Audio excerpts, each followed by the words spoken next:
Hey, how you doing? And welcome to another exciting episode of Technology Tuesday. We are here. I'm Greg Russell, and this is Mr. Jerry Franklin Poe, and we got an exciting show for you guys today.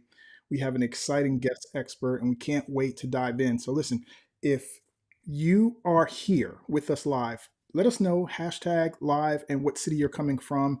And if you're checking us out on the replay, hashtag replay and let us know which city you are tuning in from. We want to thank you in advance for being here, and we have a special guest. And so you may want to grab a pen because we're going to be sharing some secrets and some knowledge that I know you're going to want to take some notes on. And you may also want to share this with another entrepreneur who you know could benefit from today's show. So, with that, we are going to dive in and get started right now.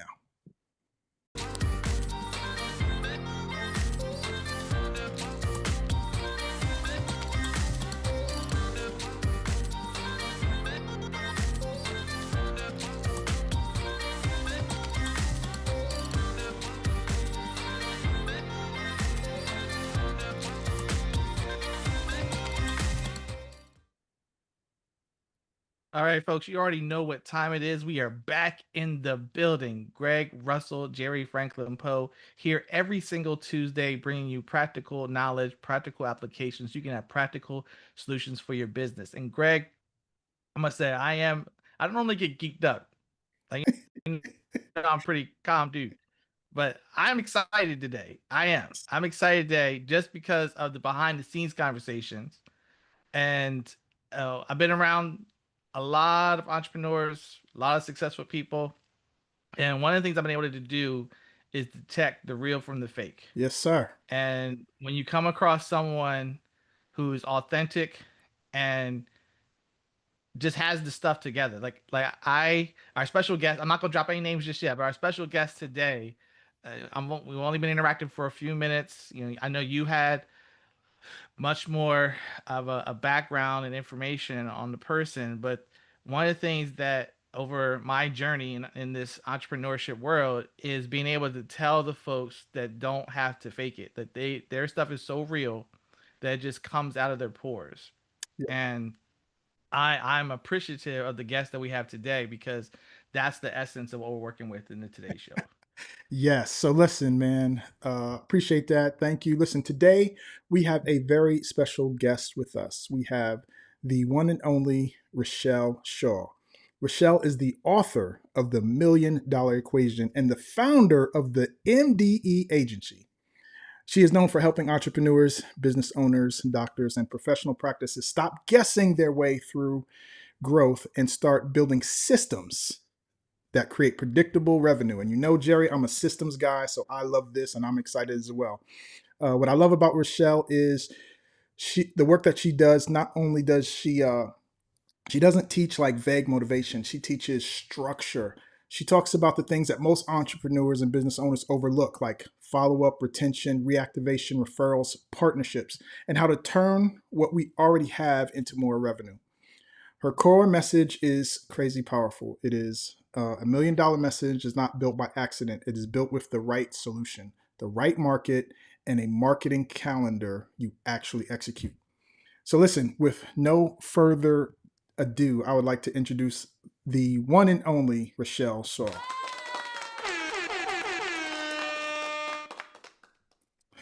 Thank you for being here. Oh, it's my pleasure. My pleasure to come hang out with y'all. So much fun just figuring out like where we are connected and how the dots connected so quickly. So I'm excited to be here. Hey, Awesome. what's happening? Awesome.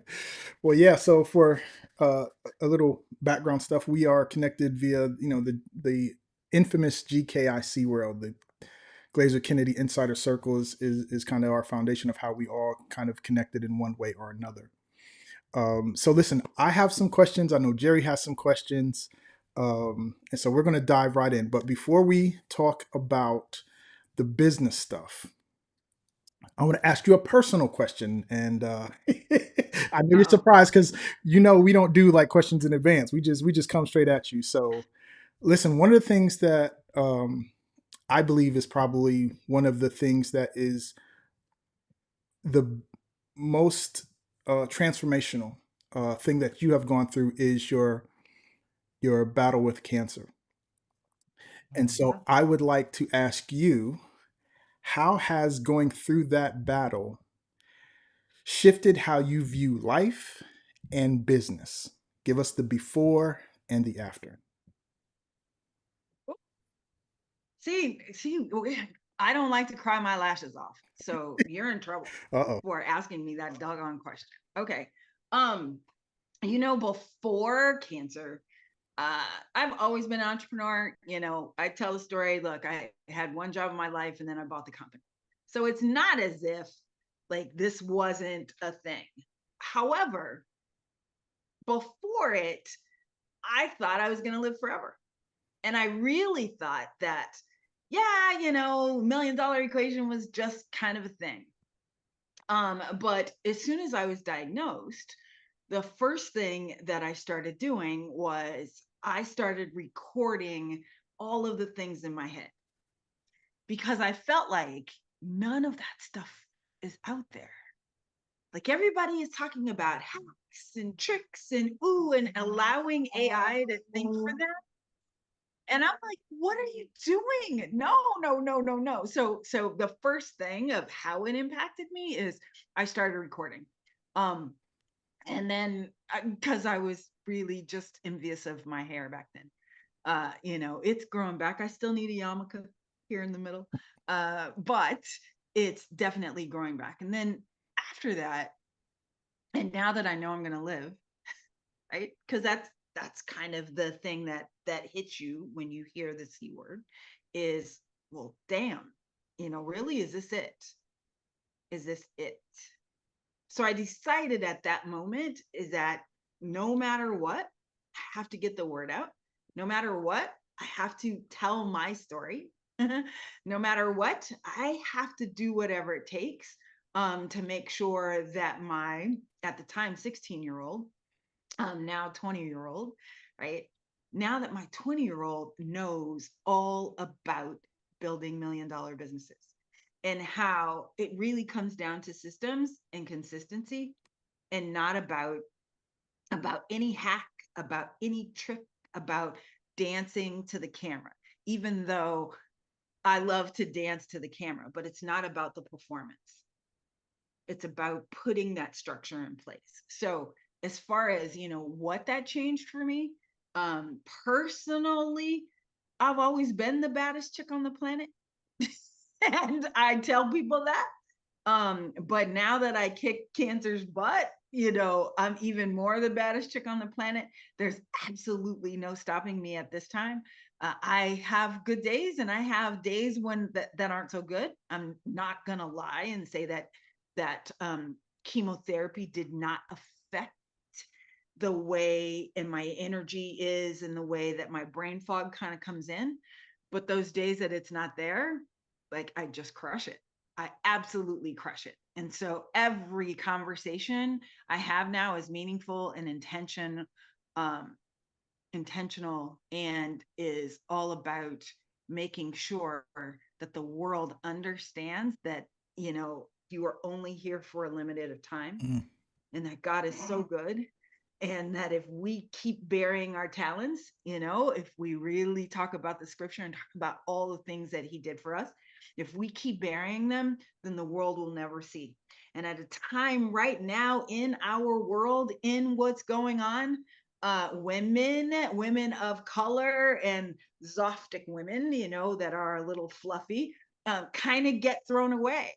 We are not the essence of what America right now thinks is what's powerful and wonderful. And I'm here to debunk all of that because I am the baddest chick on the planet. And there's not many badder than Well, let's get to debunking then. Let's go. So, for those who may not know, tell us about building your first $1 million business. When did you do it? How did you do it? me. Oh. Okay, well, if you haven't heard the story, here it is. Yeah. I was dating 3 men in 3 different states, and I had a really high phone bill. And so I met this guy because every story started with I met this guy. I met this guy who said, "Come on, Richelle, you need to come work for us." And I was like, "Yeah, everybody thinks I should work for them. Why should I work for you?" And he's like, I think you'll love it. I think you'll really like it. And I think you can definitely make us a ton of money. So I started as a salesperson selling long distance telephone services. And I took it from, I started as a salesperson. I was promoted in 3 months to director of sales, in a year to director of operations, in 2 years to vice president of operations. Then I was executive vice president of the whole damn thing within 4 years.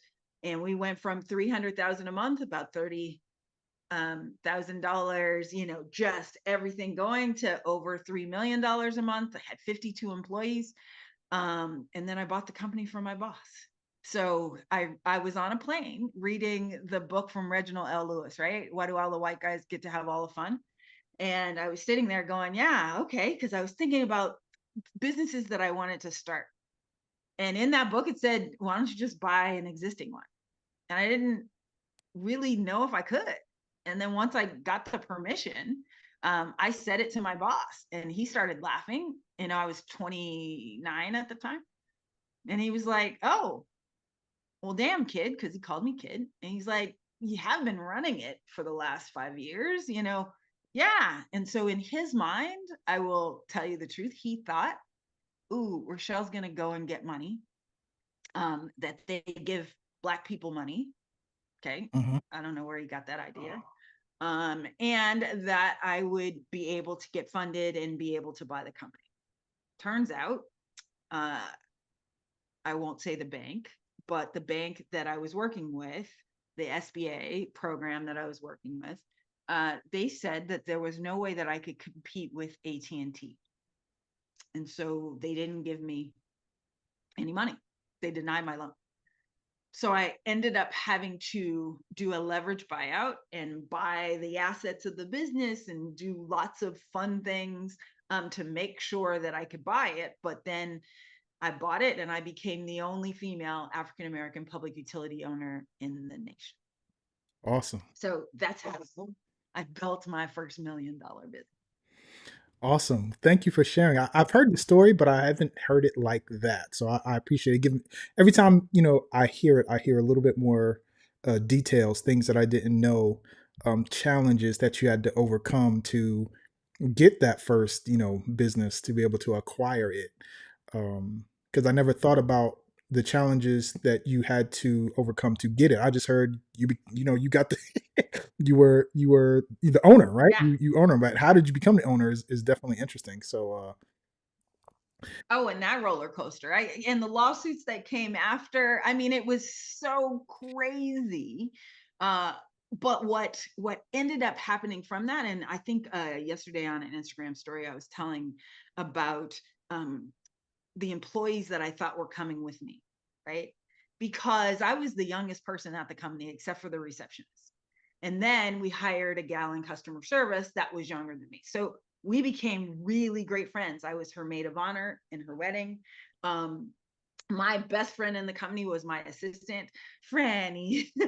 And Franny's from New York. And I loved Franny, right? And they constantly told me I could do this thing. And so when the deal was finally done, I knew that, hey, we can do it. We can do it. And Christine actually got pregnant, and her husband decided that she couldn't stay at the company because they needed health insurance. And I wasn't able to provide it at that time. Franny decided her husband retired and she was going to retire. And I'm like, wait, what? So all of this, I did it so that I could be the owner and I could dictate how employees could run it and all that stuff. And none of them were with me after I bought it. So that became just a roller coaster, and figuring out, okay, who is on my team that's going to help me do this? Like, that you can't run a multi-million-dollar. I was in 15 different areas. I had every state, a customer in every state. I had 15,000 customers. Like, how was I going to run this thing by myself? Um, Wow. and so that was the hardest part that people don't really talk about, right? And I'm 29. Like, I was not the best leader. When people, yeah, I had an employee come to me who said, hey, my baby's birthday is on Wednesday and I'd like Wednesday off. I said, Wednesday? But Wednesday is a work day. She goes, yeah, but it's his birthday and I really want to throw a party for him. And I said, so how old is your baby going to be? And she said, oh, my baby's going to be 1. And I really want to take Wednesday off. And I was like, yeah, no, Wednesday you come to work because he won't remember. And you have the party for him on Saturday. Okay. All right, thanks. Yeah, I was really mean and nasty. But then once I had my own daughter, now I look at that and I go, oh my God, like how mean is that? But I didn't get it, You didn't. right? I didn't get what leadership means. And so now even my employees that work for me now, if they ask for the day off, I give it to them. It's like, what? When they ask for vacation time, I give it to them 100%. Here you go. Because I don't want them sitting at their desk mad that they wanted to go on vacation and couldn't, because they're not being productive. Yeah. They're not being productive at the office, right? Does that make sense? Or, am I just crazy? No, it makes perfect sense. When I listen to your story, it reminds me so much of the book. The when you're talking about Reginald Lewis Yeah. and what transpired before he got Beatrice Foods, and then what transpired after Beatrice Foods, because of all the things that you're talking about, the challenges, the financing, how to make the deal, how to get all the pieces together as a person of color, where Mm-hmm. sometimes these doors aren't always open for us, and then who you thought was with you, who you're not with you. It's like, oh man, it's like this is almost like the book in Yeah. real life. For those who haven't read the book, I highly recommend you go out and grab a copy, find it. It's on Amazon, Audible, it's on all those places. So the lessons that you're sharing in terms of your experience, I see so many parallels between his experience and when you talk about not having, you don't know how much time you have. Like I used to tell people, well, I still tell them that life is a bank account where you don't know the balance. Yeah. So, he didn't know how much time he had, and his account wasn't as full as he thought it was going to be. But he was able Yep. to accomplish all these things at an earlier age and Yep. make them happen. So, yeah, it's amazing to hear you read the book and then your story parallels some of those same challenges. Yeah. And it's almost like a foreshadowing, right? Like God was preparing me. And Yeah. I was like, oh, no, no, no, that would never happen to me. Just stuff that you think, oh, well, what is that? What a crazy thing to happen. And then it happens. Right. So like one of my really great clients who had been with me for years, um, had her own cancer journey, right? And so I helped her with just a couple of things. She had a daycare center, and I was like, well, how come you don't give yourself a raise? Like, what the heck? And she's like, oh, I can't raise my raise. I was like, here, let me show you how to do this. So helped her raise a rate, gave her $4,000 raise, right? Like immediately. And all of a sudden she was re-diagnosed.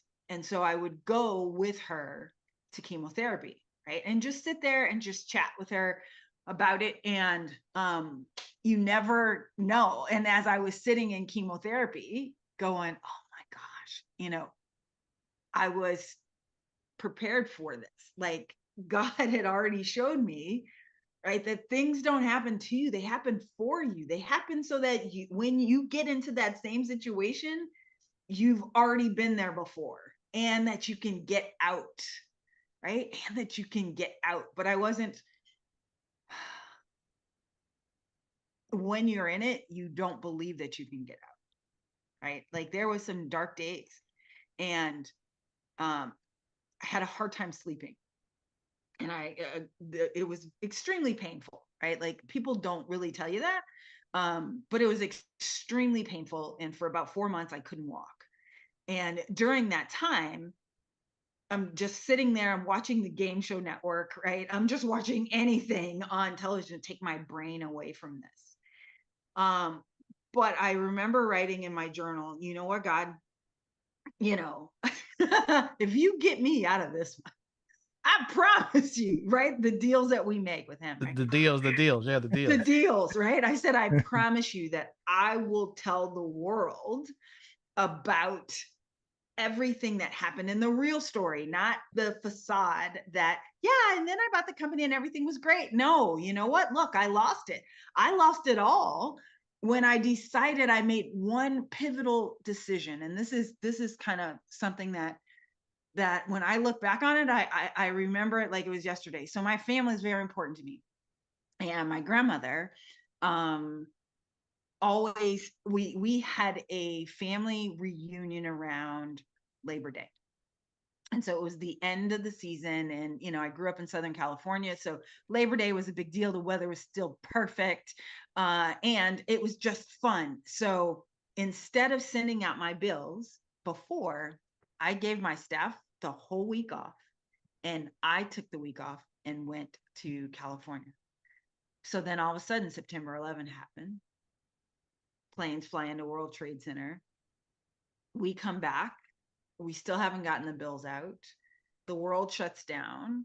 There was mail, but people weren't opening. Everybody was panicked about what to do. And I was on such a tight as far as revenue. Like nobody gave me money, nobody gave me funding, nobody gave me anything. They said, you can't compete. What are you doing? Yeah. So I was stuck with, I've got this bill to pay, and I owed the carrier almost $3 million. And I looked up and nobody was paying their bills. Zero. I went to the mailbox to open it and I had them in different colors. I love orange. I love green. I love blue. As you can see, those are my book covers, right? And the envelopes were blue and orange and yellow. And there was nothing but white envelopes in my P.O. box. There was nothing orange, there was nothing yellow, and there was nothing blue. I had no payments. It was over. So everything was over in 90 days. Like it wasn't like I had time to prepare. Like you'll see folks go, ooh, you missed this quarter's revenue earnings, and you'll see them kind of go out a bit. No, it was over in 90 days because that's how much cash I had on hand. And so when I saw that it was over, it's like, well, what are you going to do now? Go get a job? Where am I going to get a job? None that were going to pay me what I was truly worth at that time. None that was ready to hire me to, I saw this LinkedIn article, or maybe it was in Inc. or it might not have been in LinkedIn because it was in 2001, right? 2002. But the article was about finding a new job. It's going to take you 1 month for every 10,000 of income that you earned. And I was at about 200,000 that I was taking home. So I was like, wow, 20 months. Unemployment Yeah. was 1,200. What can I do in 20 months? And so that's when I decided to rebuild back my telephone company.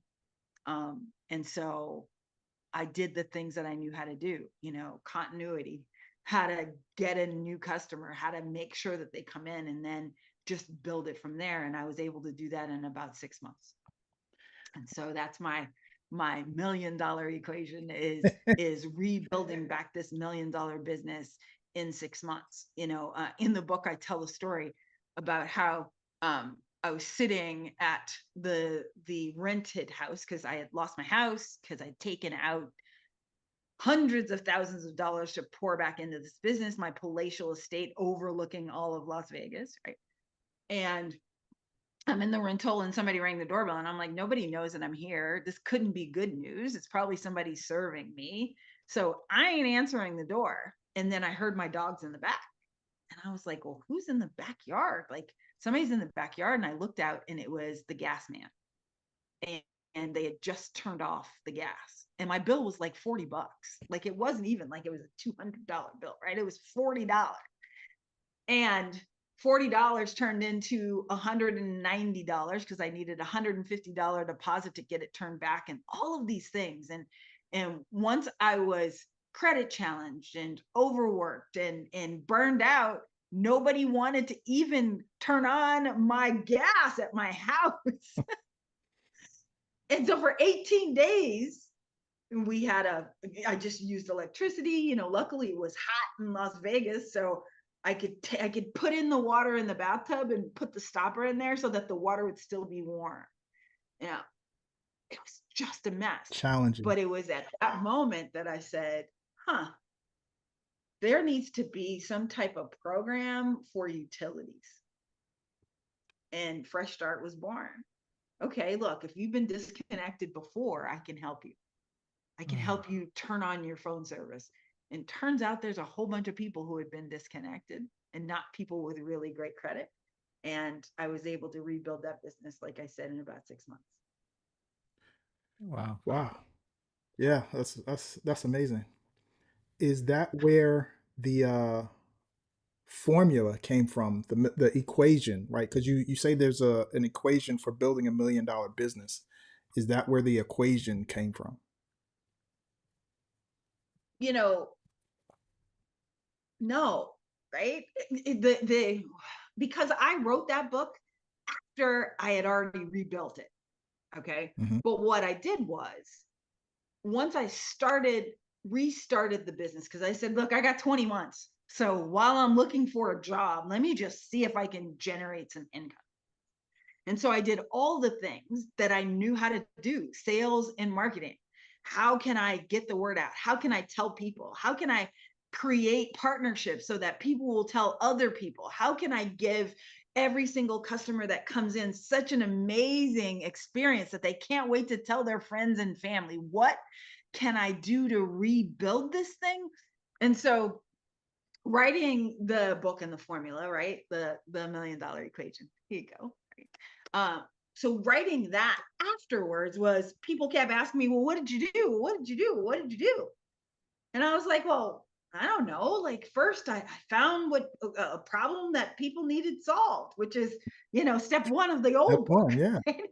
And then I was like, well, from that, I figured out that there had to be more people just like that. And that created the target market. And then, every single month I did something because I believe that random implementation gives you random money. So I created a marketing calendar so that I could schedule my success and make sure that I was getting things coming in. And then I had a relentless follow up system that no matter what, I was following up because I needed to get my gas turned back on and I needed to pay the rent. Now when I had my house, I had 45 days to kind of dance with my housing payment. Now I had 5, right? The bill was due on the 1st and it was late on the 3rd. So that's how I modeled the phone service. The bill was due on the 1st and late on the 3rd.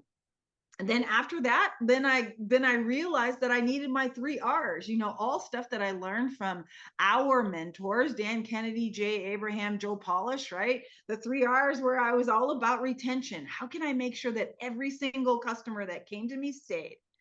Right? The reactivation. If they fell through the cracks, how can I get them to come back? How can I get them to come back and be with me and pay me again and again? And then the last one is how do I get them to talk about me and talk about referrals, right? Those 3 R's. And so I really focused on that and I immersed myself in books while I was building it.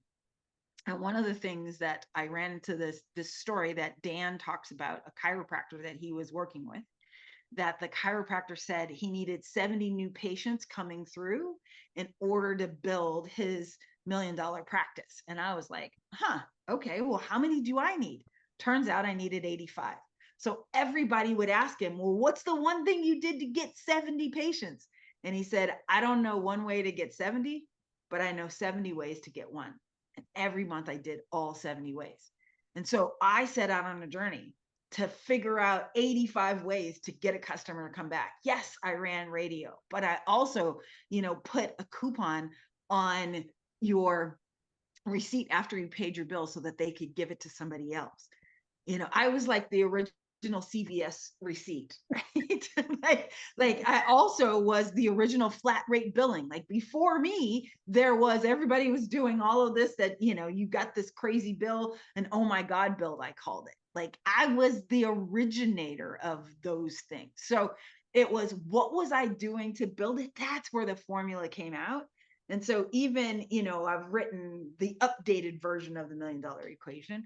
Um, that simplifies the real roadmap to rebuilding $1 million business. And it's all about like having a framework so that anytime it's time to make the decision, like anytime it was time for me to make a decision on what I could invest in, what I should invest in, and building this business, you need a framework. Like you need like, why am I doing this? Yes. Yeah. And what's going to happen at the end? And so I watch folks, they do all of these hacks, and I go, well, what's going to happen if the algorithm changes? And you've built this business on this shaky foundation. What the, yeah, I'm a cusser, so just, God's still working on me, right? But what the heck is that? So in the $1 million equation, it's all about having that framework. Is now every time I decide to do something, I look to, is it going to build out this equation? C times F times V, right? C, how many is it going to get me new customers immediately? Okay. F, is it going to bring those customers back more frequently to me? Or V, is it going to take those customers and bring in more value to them so that now they can't wait to stay with me longer and spend more money with me forever? So then anytime it's like, oh, should I dance to this trending audio on Instagram? Look, I'm a dancer. I danced for years, and I can dance. I can dance, but I'm not dancing to music because my target market would not see that as what they want to see. Mm. That makes sense. Yeah, Yeah. it makes sense. Listen, I read the book, and the way you broke down the formula, it just resonated with me. It just made sense. It made sense in the terms of, hey, these are the things you need, and you could ask yourself you could ask yourself very simple, do I have these things? Do I have a marketing calendar? Do I have a follow up system? Like, do I have these things? And if you don't, then this is why you're not producing the type of results you want.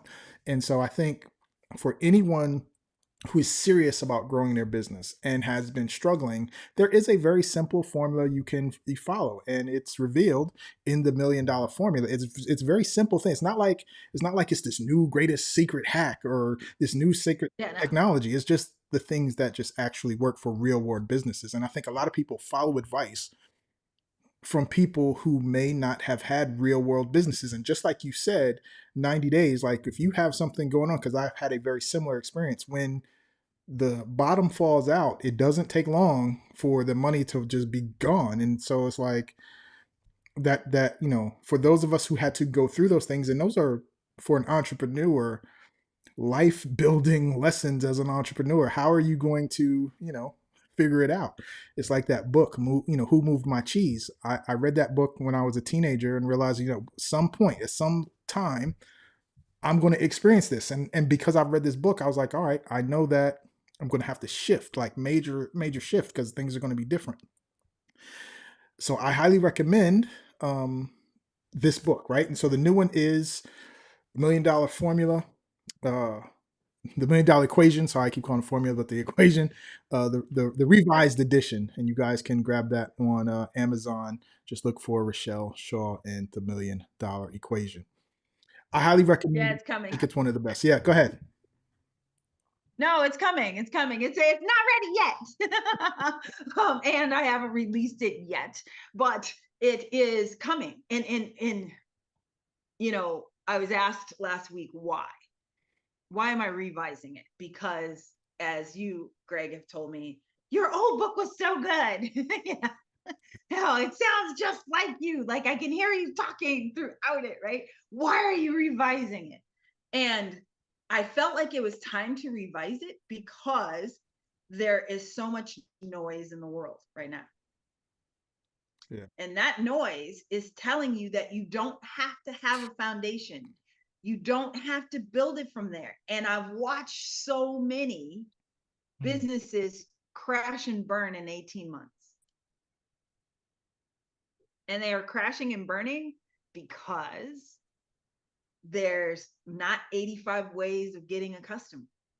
They've just been on one. One of the things that, because I do know how to run sales teams and I've been running them since I was 20 something, right? And I'm not anymore, right? Mhm. Is that I end up getting, roles where clients want me to come in and run their sales teams. And I will tell them all the time, the last three, all three of them, all they did was Facebook ads. And I said, this is going to blow up. Algorithm's going to change, the iOS update, all of those things. And so I've said it, I've foreshadowed it. I'm like, look, this is going to blow up. Nobody believes me because it's like dealing drugs, right? It's like gambling. So one of the things that I got to learn in Vegas is that if you live in Las Vegas, you cannot gamble. Okay? You cannot gamble because access to gambling is in the grocery store. We used to laugh and tell the joke of, yeah, I went to go get steaks and then, I sat down and started playing and I was like, oh, we can have pork chops or maybe we can have chicken wings. And we left with hot dogs. Because the casino wins. Yeah.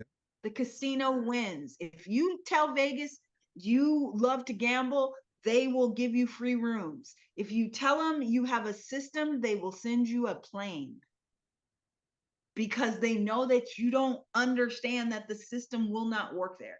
So gambling is what I see people doing in their business every single day.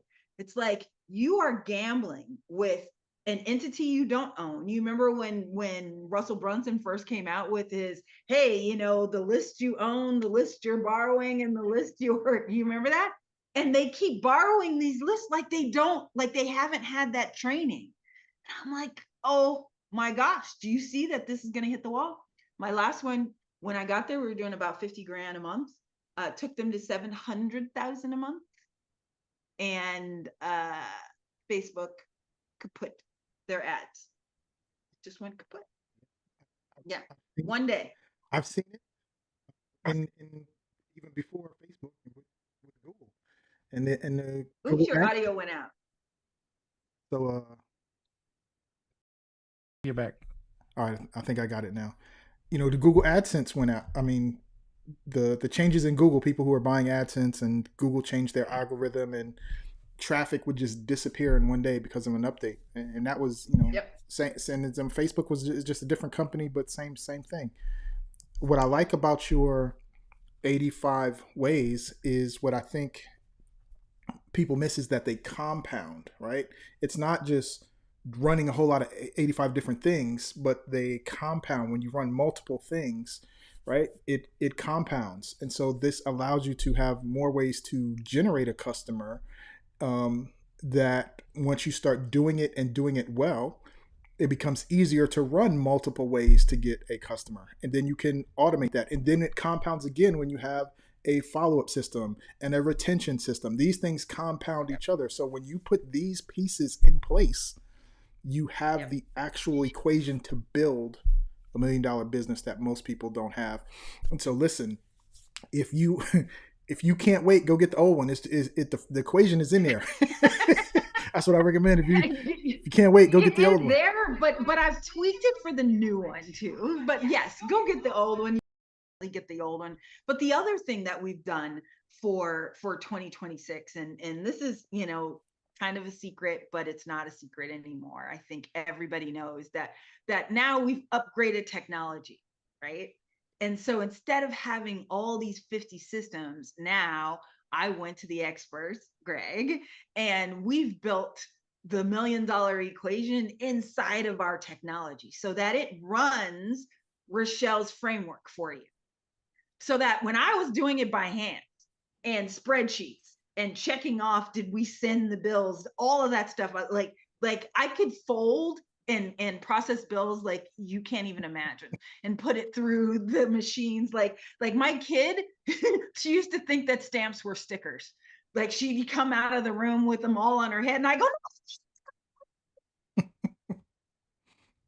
because I can do direct mail with watching TV, cooking dinner, doing all of it, right? But now we have the systems to make it so that it runs. And we have like some other secrets that we've been working on, because I told God that I would not hide it anymore, that I wouldn't bury those talents anymore, that I would do exactly what He put me on here to do. And so I truly believe that sickness or death, or my mom had a stroke and she was like my right hand, you know um all of those things happened for me so that I could finally say enough's enough. It can't stay in my brain anymore. And it's not just for the people who paid me $100,000 a year to come in and take care of it for them, right? So I even built a whole community, MDE Nation, where it's all for entrepreneurs who want to build themselves, who don't have a huge budget, who want to just learn what the fundamentals are. And so, that one's like under $50 a month. You just come in and I teach you and train you, show you how to do it, give you examples of exactly how it has. There's templates in there, there's frameworks, there's videos of me, but there's also, access to me whenever you need me to help really build your $1 million business. And then after all of that, we plug in the, the AI tools to help you kind of flesh out these ideas, as well as the technology that automates it all. Like, are you flipping kidding me?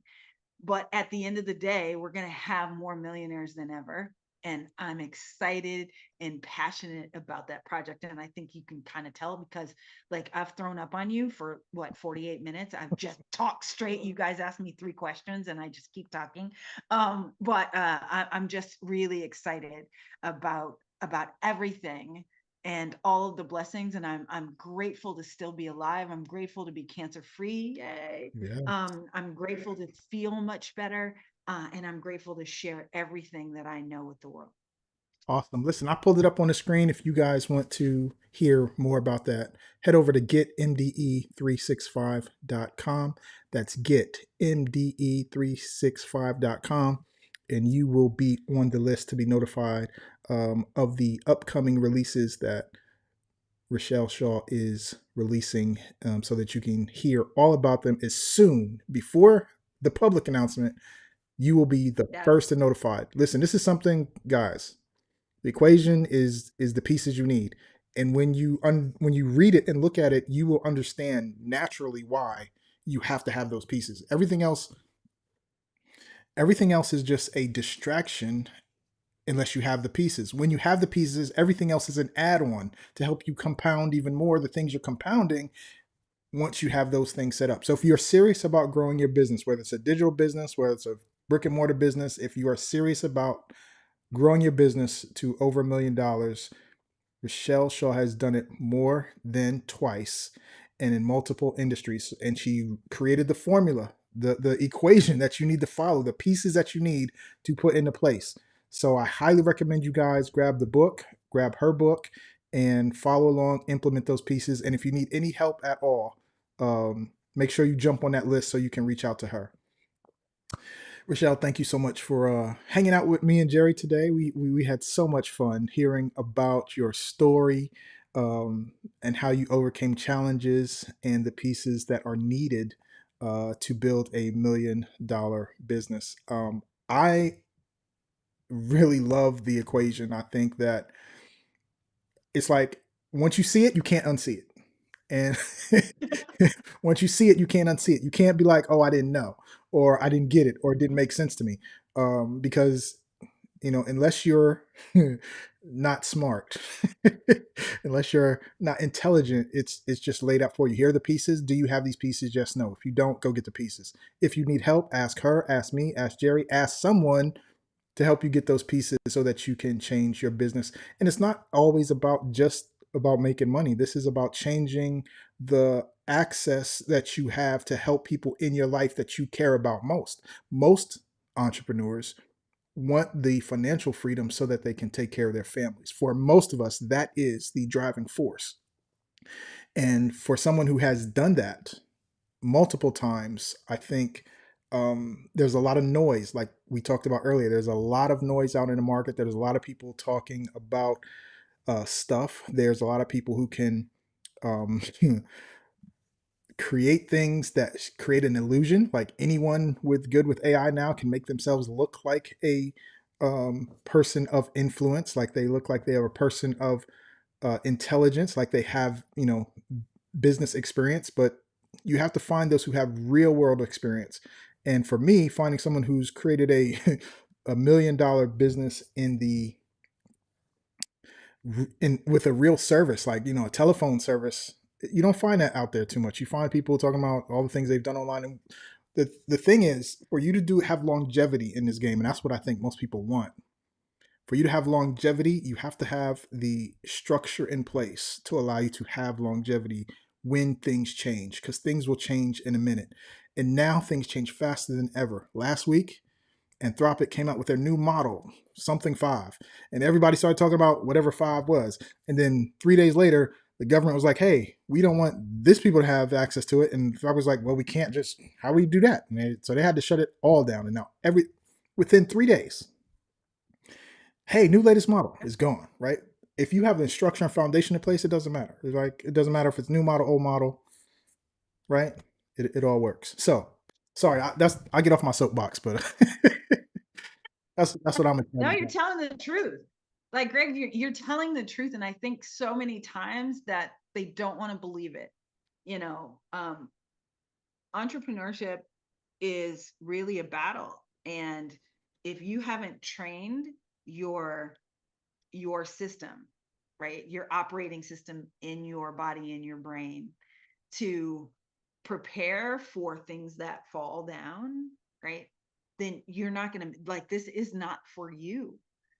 So many times, are there roller coasters? Yeah. And I used to be embarrassed by that. I used to think that failure was me. And now I understand that failure was an event. It wasn't me. I'm still the baddest chick on the planet. It doesn't matter what my bank account says. It doesn't matter what happened, because here's the deal is that I know how to get it back. And so even, Jerry and I were talking about before we came on about different things that have changed, and would you go and get a job? And it's like, no. Like I get hives thinking about I have to go to some place every single day and then do what? And sit there and listen to somebody who's never been there and all they know are these four things. Like, absolutely not. So entrepreneurship is not for sissies. It's not for the weak. It's not like a little side thing you do while you wait to get the new job, which lots of people do that. I'm gonna be a consultant. And stop it. Stop it. Entrepreneurship is for those who have put their kids, you know college fund on the line, who've put their own retirement on the line. Now as I'm nearing retirement, I go, ooh, yeah, I could have done things differently, but I wouldn't change anything in the world. Nothing, nothing, nothing, because it got me here. It got me here to truly believe that I'm the baddest chick on the planet. And so even during that podcast of during my cancer journey and looking in the mirror as I was bald and had no eyebrows and no eyelashes and could hardly stand up, right? And looking at my skin, which was all discolored and from the poison in my body, I still at that moment made the decision of I would never do anything different.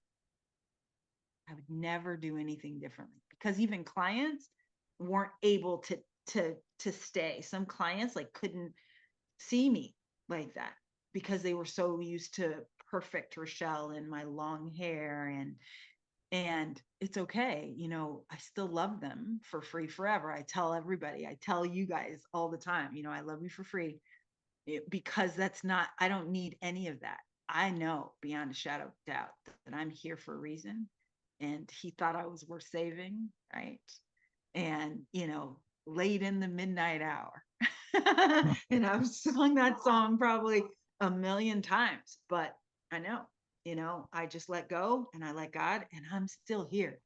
I never missed a rent payment. My daughter still went to school. I didn't miss anything, nothing, because of everything that I had already put in place. So now it's just time to leverage it. And I think if there's one message that we want everybody to know after watching this, is that inside of you, you have a plethora of information, of experiences that the world needs to know. And I leave nothing to chance. Get it out there and make sure that everybody knows every single one of those experiences so that they can build on it. Mm, I hear you. I hear you. Amen. Message And an amen. received. Message received. I think we're going to end there. We're going to wrap it up right there. Jerry, thank you for being here, bro, man. Any last words before we wrap? My pleasure. My pleasure. Awesome. Yeah, Jerry, any questions? Like, Now, I mean, all I will say is that there were lessons inside of lessons. Mm, So if you didn't catch the lessons inside the lessons, then you need to rewatch this, because um, the principles were one thing, but then there was also different points that you talked about. This, a lot of it goes back to understanding that this too shall pass. Understanding that all of us were born for a reason, when we have problems that we were designed to solve. Like, so I mean, I can layer. I don't want to, but there is lessons on top of the lessons. So, Greg, all I would say is we can revisit and deconstruct the conversation later, on a different show, to talk about the lessons that were inside the lessons, because there was a lot there. With the equation was one thing, but inside the equation and the mindset that you need in order to have it, and understanding that foundational principles are essential. Going back to the basics is critical for everything. If you don't understand the basics, if you don't know the right positions to be in when it comes to, think about sports, everything, it's like there's always a foundational part. Everybody wants to do the fancy stuff, like, oh, I want to do the one-handed catch, but you got to understand the fundamentals first, and the foundational principles first, because the methodologies all change, but the principles stay the same. yep. yes, sir. I think we should break it down. Jerry, me and you will talk and figure out how to share some of these things. Make chicken nuggets out of this chicken. All right, y'all. Listen, thank you again, Richelle, for being here. Thank you, Jerry. Listen, guys, Honored, sir. there were lessons upon lessons. So if you learned something, share it. Reach out to any one of us, and we'll be more than happy to help. Until next week, make sure you tune in every Tuesday, 2 p.m. Eastern Standard Time, for Technology Tuesday. Have a safe and prosperous and profitable week. Take care.